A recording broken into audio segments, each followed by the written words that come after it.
Mommy's back and I'm picking up at Psalm 78, Part 1. Follow along.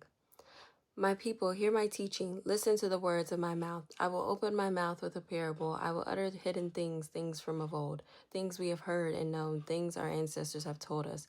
We will not hide them from their descendants. We will tell the next generation the praiseworthy deeds of the Lord, his power and the wonders he has done. He decreed statutes for Jacob and established a law in Israel, which he commanded our ancestors to teach their children, so the next generation would know them, even the children yet to be born, and they in turn would tell their children. Then they would put their trust in God and would not forget his deeds, but would keep his commands.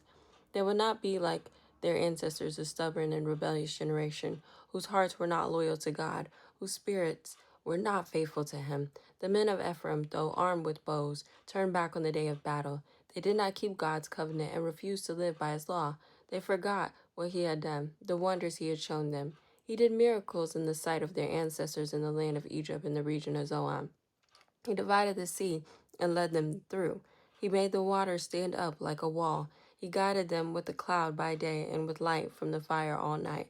He split the rocks in the wilderness and gave them water as abundant as the seas. He brought streams out of a rocky crag and made water flow down like rivers. But they continued to sin against him, rebelling in the wilderness against the Most High. They willfully put God to the test by demanding the food they craved. They spoke against God. They said, "Can God really spread a table in the wilderness?" True, he struck the rock, and water gushed out. Streams flowed abundantly. But can he also give us bread? Can he supply meat for his people? When the Lord heard them, he was furious. His fire broke out against Jacob, and his wrath rose against Israel, for they did not believe in God or trust in his deliverance.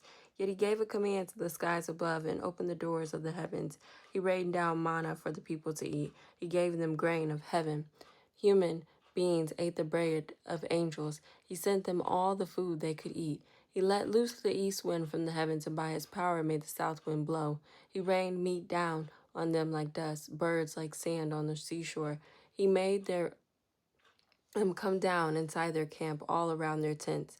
They ate till they were gorged. He had given them what they craved, but before they turned from what they craved, even while the food was still in their mouths, God's anger rose against them. He put to death the sturdiest among them, cutting down the young men of Israel. In spite of all this, they kept on sinning. In spite of his wonders, they did not believe. So he ended their days in futility and their years in terror. Whenever God slew them, they would seek him. They eagerly turned to him again. They remembered that God was their rock, that God Most High was their Redeemer. Stay tuned for part 2. We read in the name of the Father, Son, and Holy Spirit.